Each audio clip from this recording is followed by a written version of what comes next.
ডেঙ্গুর সিজন তো আসলে পুরো বর্ষাকাল একদম অক্টোবর পর্যন্ত। মাঝখানে কমে গেছিল, আমরা আশাবাদী হয়েছিলাম, কিন্তু যেহেতু আবার অনেক বেশি বৃষ্টি হচ্ছে, আবার পানি জমা শুরু হয়েছে, আবার ডেঙ্গু কেস বাড়তেছে। আমরা যেহেতু এই বছর ডেঙ্গু রোগী দেখতে দেখতে অনেক বেশি ডেঙ্গু রোগী দেখেছি। হাসপাতালের সক্ষমতা একটা পেরিফেরি হাসপাতাল হিসেবে আমাদের যতটুকু লোকবল এবং যতটুকু ওষুধপত্র আছে তা দিয়ে আমরা চেষ্টা করছি যতটুকু মানুষজনকে সেবা দেওয়া যায়। বরগুনা জেলাবাসী হাসপাতালের চিকিৎসা সেবা নিতে গেলেই আগে পকেটে টাকা নিয়ে যায় যে রেফার করে দিবে। তো এই হাসপাতালটা হচ্ছে নামে মাত্র হাসপাতাল, অবকাঠামো আছে কিন্তু কোনো সুবিধা নেই। না আছে ডাক্তার, না আছে আইসিইউ, না আছে সিসিইউ। ইভেন হচ্ছে আপনি এমার্জেন্সিতে যে যাবেন সেখানেও মানে ডাক্তার নাই। তো সব মিলিয়ে হচ্ছে বরগুনায় আমরা আসলে একদম অবহেলায় আছি। টিকে রুগী হইলে ওনারা কয় বরিশাল যাইতে কয়।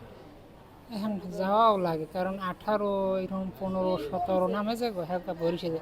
অনেকে আবার বন সই দিয়ে হেপে থাকলে দেখা যায় ওগুলো আর সুস্থ হয়। চিকিৎসাই হাসপাতালে আইলে চিকিৎসাই আইডু, এছাড়া কোনো চিকিৎসা নাই, কোনো গুরুত্ব নাই। ডাক্তার আইলে হাসপাতালে আইলে রোগীর দিকে বেড নাই, কোনো কোনো জায়গায় কোনো বেড নাই, সব খোলা। ডেঙ্গু যেভাবে আমাদের বরগুনাতে মানে বিস্তার করতেছে রোগটা, আসলে সেটা সামাল দেওয়ার মতো ক্ষমতা বরগুনা হসপিটালের নেই। এবং ডেঙ্গুর যে চিকিৎসা, এই ধরনের কোনো এখানে তেমন পর্যাপ্ত কোনো ব্যবস্থা নেই। আমাদের এখানে মার্চের গোড়া থেকে ডেঙ্গুর প্রাদুর্ভাব শুরু হয় এবং ডেঙ্গির হটস্পট হিসেবে এটা মানে আলোচিত হয় সারা দেশব্যাপী।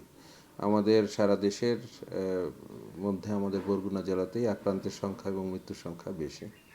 এখন যেটা সমস্যা, যেটা হচ্ছে কমপ্লিকেটেড রোগীর চিকিৎসা হয়তো বা সম্ভব না। একটা জেলা সদর হাসপাতালে এখনও আমাদের পক্ষে সম্ভব হয়ে ওঠেনি। আমরা লিখেছি এবং আমাদের ঊর্ধ্বতন কর্তৃপক্ষ আশ্বাস দিয়েছেন আমাদের এখানে আইসিইউর ব্যবস্থা হলে পরে এই সমস্যার সমাধান হবে আশা করি।